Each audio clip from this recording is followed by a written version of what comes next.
Hello and welcome to Tim Farmer's Country Kitchen 2019. That's right. This is the last time you're going to see these yellow cabinets. They're coming in with the sledgehammers? Coming in with sledgehammers. All right. We're going to, well, we can't tell you too much, but we're redoing the kitchen. Yeah. But we're going to have to be taking some day trips while the kitchen's being worked on. And we took one the other day. We were literally, this is how our life works. Let's do something today. What's going on in these major hubs? What's going on? Nothing going on. Right. So I'm looking on Facebook, and there's a Irish pub in Augusta that said, hey, you need to try this wine. I thought, okay. We've been to that pub. We've been to that pub. We've been to Augusta. We love Augusta. When I was a kid growing up there, and even during my Kentucky field days, I would stop by the Beehive. They had a Cuban chef there who sang opera. An amazing guy. You've taken me there. Yes. Yeah, I've been best, we almost bought that place. That's right. We had the best bowl of black beans that I've ever had. Right. I can't remember his name, but he was a wonderful chef. During those early days when I was being inspired by these individuals, one of the most heavy-duty, heavy hitters, best chef, hands down, famous French Chef Raoul. Almost 20 years ago, 19 to be exact, 19 years ago to the day, it was in January, he showed me something that changed my whole mind about cooking, about things that accompany things. And he really, I was always cooking, I was always smoking stuff, smoking meat, and made some pretty good stuff. He said, Tim, do you have some venison? I said, of course I do, Raoul. He said, bring it in, I'm gonna make you the best venison you've ever had. He was right, it was the best venison that I've ever had. And since then, during the years after that, he showed me so many things about what goes with what, how to enhance your flavor, how to make things pop, how to make things really get to that level that you can't hardly stand it, it's so good. We're gonna recreate that recipe tonight. Now, if you wanna try this, you can do this with beef, you could do it with lamb. Tenderloin, deer tenderloin's the And best. I made just a little bit today, what'd you think? Yes, that was my lunch. I ate every bit. Now, I'm gonna also make a side that's very simple. We didn't have any onions today, so we're gonna use a shallot. When you come to our kitchen, it's real. Right. There's supposed reality shows that aren't real. We're real. We use what we've got. That deer was in the top of the freezer. It kept staring at us. I thought we need to do something to this, so we're gonna do something tonight. This recipe includes cooking with red wine. Now, I had cooked a little bit with wine, but I didn't really know about the sweet and the sour and the till Raoul really set me straight. But how can you find a good red wine in Kentucky? How about a day trip? How about a culinary day trip to Kentucky that'll blow your mind? It's fun. It is. It's not too far from anywhere, and I grew up right around there. So let's start off the trip. We're gonna head up towards Ripley and keep going on up through Ohio, Aberdeen, Ripley. A little bit past that, you're gonna see a sign on the left. Guess what that is? The ferry. The ferry. That's fun. It's I a like lot the of ferry. fun. It's $5 to go across. Yeah. So we're going to show you how that works. Let's go get on the ferry real quick.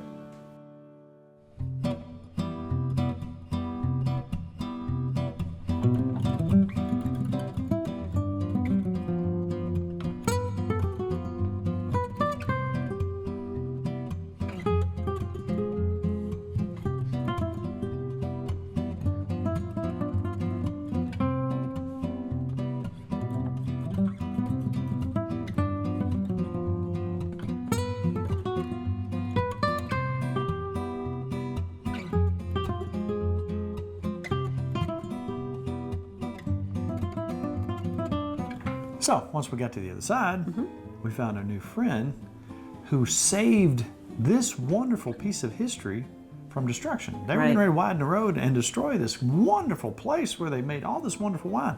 A little bit of history here that I learned just the other day by looking online and finally talking to this nice lady. Did you know at one time 1/2 of the wine that was made in this country came out of Augusta, Kentucky? That's unbelievable, actually. The German influence that came in here that we talked about in Cincinnati, northern Kentucky. Because they're close to Cincinnati there. Exactly. Yeah. They looked at that river and it reminded them of the Rhine. Now, I remember when we were in Germany and we saw very similar situations. But I remember seeing those vineyards on the hillside. All the way through there. They brought that with them.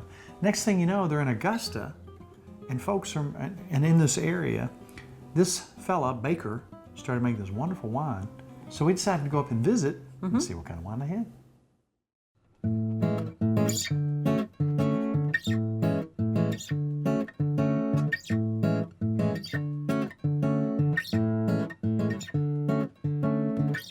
We're still in Augusta.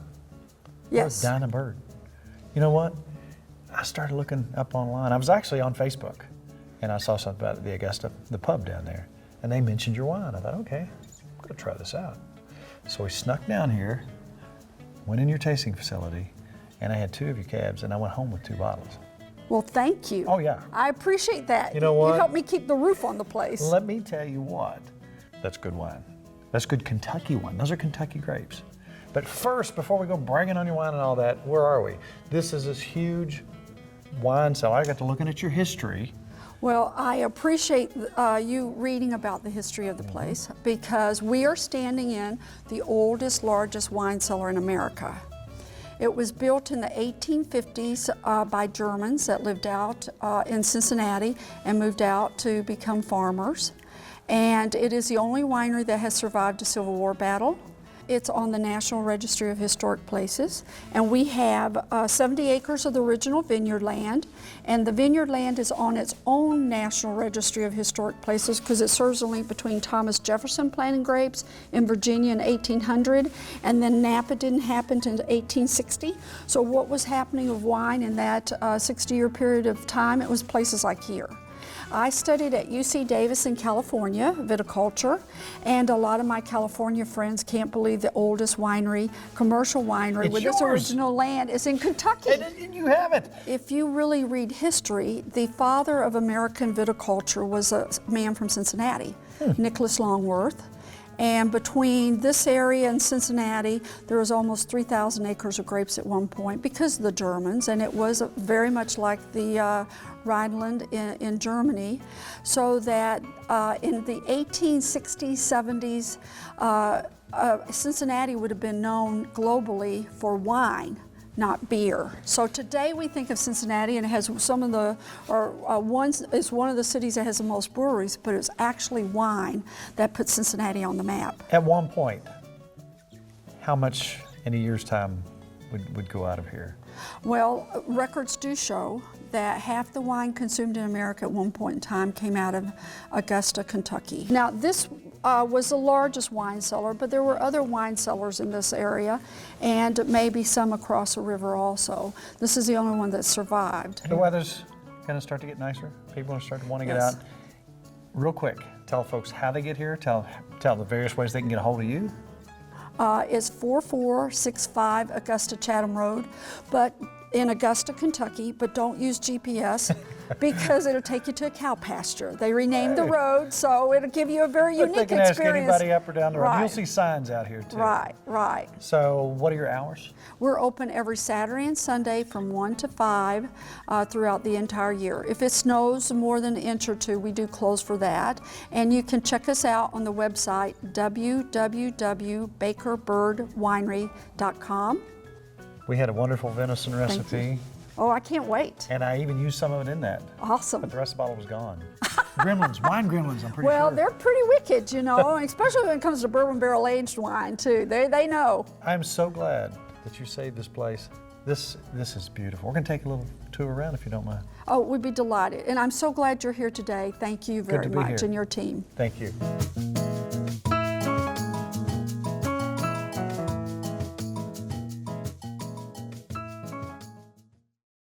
There's starting to be some very good wine in Kentucky. And let me tell you what, that is some of the best cab I've ever had. They've got some bourbon barrel aged cab. I had a dry white that was delicious too. Good wine. I wouldn't send you up there if I didn't think it was really good. Good cheese So straight. now we have some wine to make our deer recipe with. So let's go ahead and start that. In a little while, we're gonna drop by the Beehive. We're gonna visit with the chef there. We ate there the other Good day. food. It's good food there too. Too much food. Maybe dinner train type thing going on that'd be there. fun. People would like in that. the spring Yeah. on that river. Oh, it's so pretty. Beautiful. It's right there next to Rosemary Clooney's old house. You know, Augusta is a beautiful little town. A lot of shops, nice shops. Any antique stores? Yes. I want to go back and look again. We That stopped was by there. A fun. lot of little places to eat. But let's go ahead and make this recipe. I just happen to have a whole, well, it's not whole anymore because we ate some of it today, Right. but a tenderloin. Let's bring that venison tenderloin over here.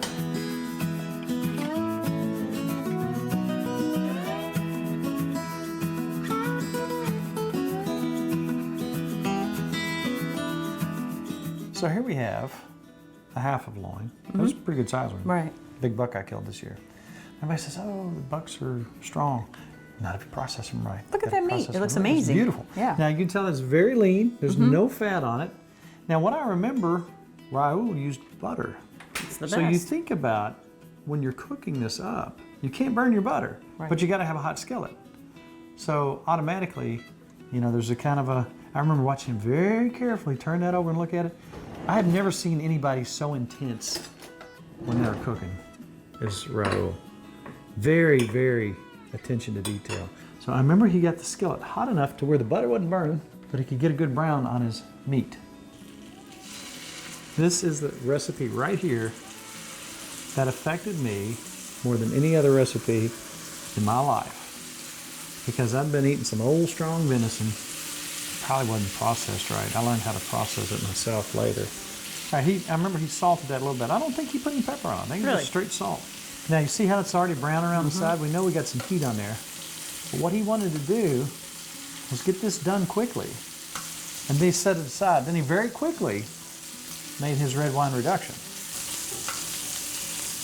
Now you see when you start getting your little brown marks on that side? See that right there? Yeah. Now I remember watching him turn it one side, then turn it back, and he'd always look up to see what was going on that other side. Make sure he got it just like he wanted it. I remember doing this when you got a deer. You cut the tenderloin out ourselves, and you cooked it immediately. Delicious. Yes. There's nothing like this. Now, this would be just a little pink on the inside. This is wild game, so I'm going to make sure that it's done. But I want to leave a little bit of pink in there. It smells so good. It smells so good. Now, everybody says, man, I've never had any deer that I liked. It's all strong, it's all this, or it's all that. Well, let me tell you something right here. You want to try something, you want to impress your friends, take some deer and actually knock their socks off. Now what I'm going to come back with real quick, there's still butter in there. Some of your wine you got the other day? Some of the wine I got the other day. I'm going to do just enough for us. So I'm going to probably estimate that third of a cup. Okay. Maybe less. Better than bouillon. You can buy this anywhere. It's just a beef bouillon. That gives you the base flavor along with that red wine. Then you come back. Red currant jelly. Now you know you're starting, that's your bubbles. Tiny bubbles. Let me tell you what I think too. I could just eat that with a spoon. The kids like to dip their potatoes in this. Anything you make. It's unbelievable. Oh, wow. Now if you want to sweeten it up, you can put a little dash of sugar. Oh my. We're going to run that across there. Oh, yum. See that? See the magic bubbles? That's getting thicker and thicker and thicker. And look what we've got right there, Mrs. Farmer. That looks amazing. Dip it in your sauce. Now we put a bunch of sauce in there. Normally you wouldn't do this. Reduction. That's amazing. Wow. Isn't it funny how a song or memory or smell or taste can remind you of somebody and take you right back to that spot? All right, we just had a bite, so we're switching gears here real quick. All right, you want a quick side, perfect side for this? You got some fresh green beans. We don't have any onions, so Miss Farmer, if you'll take that. Shallot? Get that shallot going. Why am I frying bacon? Because you love it? Because I love it. It cracks me up to see the food science change drastically.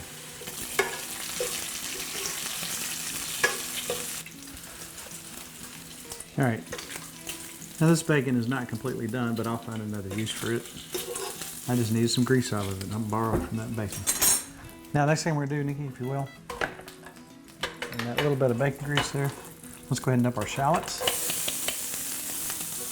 Doesn't that smell good? Shallots are wonderful. If you got a shallot, drop those in there. Let's drop some beans in here. Shallots are good to go. These are nice and crunchy. Nice and crunchy. We don't want to get these done. I like them crunchy. So here's what we're going to do. In that bacon grease, with the shallots, we're just going to get these going just a little bit. That's how my mom used to make them. Just some little bit of seasoning, crunchy. I like them like this. And if you don't like them crunchy, cook them a little bit longer. But I'm going to tell you right now, trade secret from a wonderful old lady I met. Nature's Seasoning. It's amazing. Morton makes this. No MSG. It just really works well. Good salty, peppery. Green beans, it's good cabbage. taste. Yeah. I think there's a little celery seed in there. Yeah, it's good. So now, I know you, Nikki. You like yours super crunchy. I do, and I like a lot of salt. I like lot it of salt. salty and crunchy. Salty and crunchy.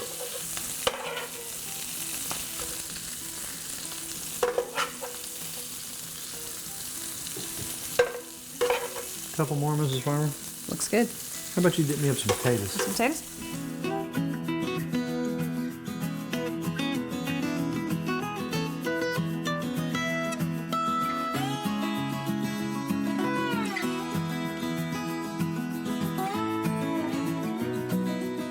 So if there's one recipe, Mrs. Farmer, that I think maybe changed my life, this was it. In our brand new year, I thought it's time to revisit my buddy Raoul. Your beans are really good, nice and crunchy. Just wow. That's really good. I dare you to go to a fancy smancy hootie tootie restaurant in New York and get that plate any better done than Raoul. The tenderloin's good. That's really good. Isn't that tenderloin. something? You want to impress your friends? They say, you know, hey man, come over for dinner tonight. What are we having? Venison medallions, red wine reduction, grape jelly. Yeah, And they'll say, what are you talking about? And they come over there and they'll eat and they'll say, that was superb. it's amazing. It'll change their life. That's right. They'll walk around like this That's right. and they'll be sipping wine. That was extraordinary, Mrs. Farmer. But you know what? In all seriousness, he opened my eyes. He opened my eyes and my olfactories, and he said, look here, look what you can do with a simple venison tenderloin. Your potatoes are fantastic. I want to eat this whole Keep plate. hoping we get tired of them because that's a lot of carbs. I know. But I see no sign of that weakening. No, As if we haven't had enough food tonight, I got an idea. what's your idea? Let's go back to Augusta. I've had too much coffee, haven't I? You have. Let's cross the river, go to the Beehive, and see what they got in store for us there. Yeah. Dig it? Yes. All right, let's eat some more.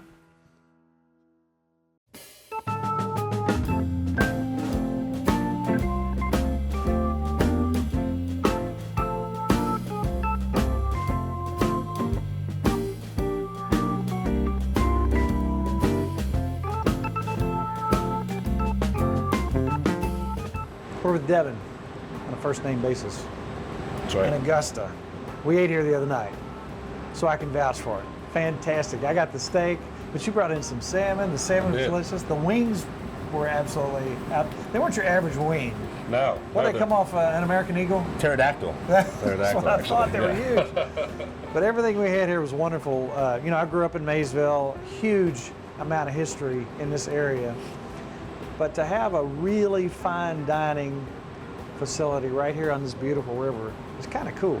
And it's kind of cool for you because you've been around in this business most of your adult life, correct? Correct. Yeah. Yeah. I've jumped around quite a few different restaurants, teaching myself as much as possible, and to be in a situation like this, where there's so much opportunity in this town, in this community, in this region, it's truly unparalleled, and it's something that's great for a young chef like myself.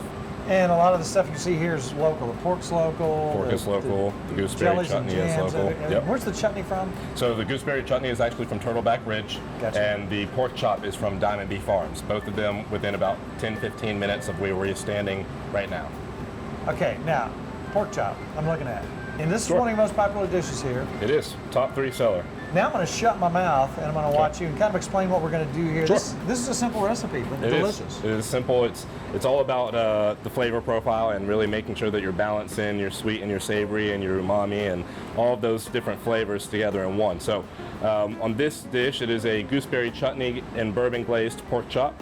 The pork chop itself, we season very simply: salt, pepper, parsley, coriander, and thyme.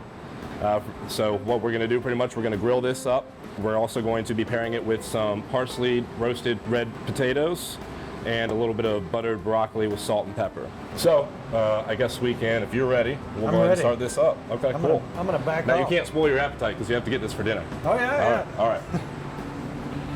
So we'll kind of throw that guy on. We'll let it sit about 2-3 minutes before we turn it. So while that's going, we'll throw these potatoes in the oven. So pretty much what I do with my broccoli is I'll throw a little bit of oil in the pan, let it heat up, toss the broccoli in the oil, and then throw some water in, cover it, and let it steam. So then it comes out, it's cooked, but it's still firm. Got a little crunch to it. Got a little bit of a crunch to it, so it doesn't feel like it's just been cooked to death, like it's bagged broccoli or anything like that.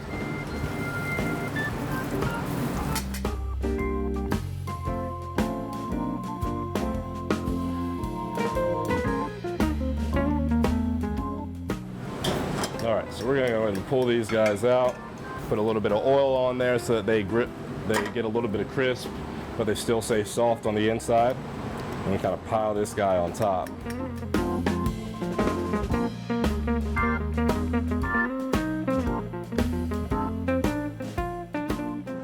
That looks beautiful. So The presentation is important, isn't it? It is. Well, I always say, you know, people eat with their eyes more than their mouths. So you got to make sure that your presentation and your flavors are both on point. Look at that. What do you call this? This is the gooseberry glazed pork chop.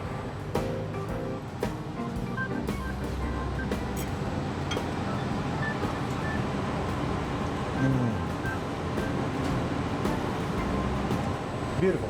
Good, 100%. good. Glad you enjoyed it. I'm getting that tonight. You can get the ribs. Thank you, man.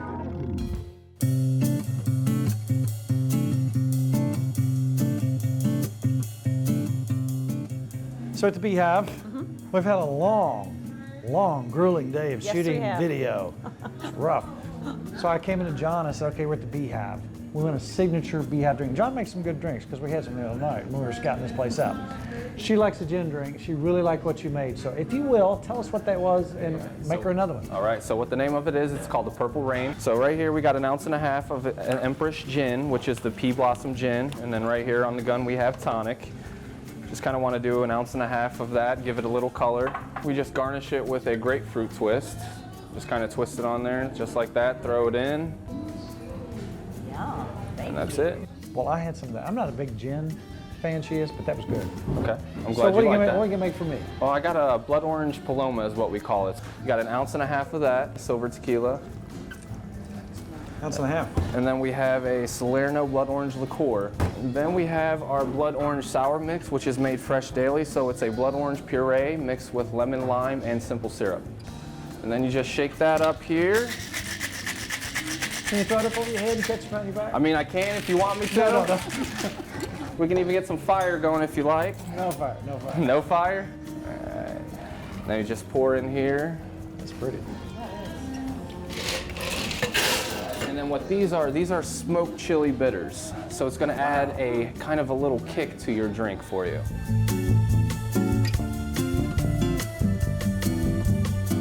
John, thank you very much. You're welcome. Good sir. stuff. Yeah, no problem. You still got a cool job. What a day trip. It's a fun place to go. I enjoy It going is there. a fun place to go. A lot of history, a lot of places to shop. I bet there's bed and breakfast there too. We could There stay are. the night. We need to We'll do have that. to check into that. But you know what? You can't beat this. Get some venison. If you can't find any venison, find you some tenderloins, find you some beef tenderloin. Yeah. You can do this with lamb. It's absolutely wonderful. Right. But a lot of people didn't realize this much farm. Did you know? What? We have a Facebook page. I did. I'm not even kidding you. Wow. How in the world would you get on a Facebook page, 10 Farmers Country Kitchen? Would I hit like? You would hit like. Okay, that's what I simple. thought. We talk to folks, we have fun, and we have, I think we're pushing like 60,000 folks over there that Wow. we talk to. So bring it on up. We haven't got enough. Yeah, need more friends. YouTube. After we air the show on our wonderful KET affiliates, Right. it goes to YouTube. 10farmerscountrykitchen.com. What would you find there? A bunch of shows, recipes, everything. How-tos, all Yes, kinds of. okay. So anyhow, it's all about Good times good friends. and really good eats. So I'm trying ready. to cut some of that I'm up. I want going to to. eat it.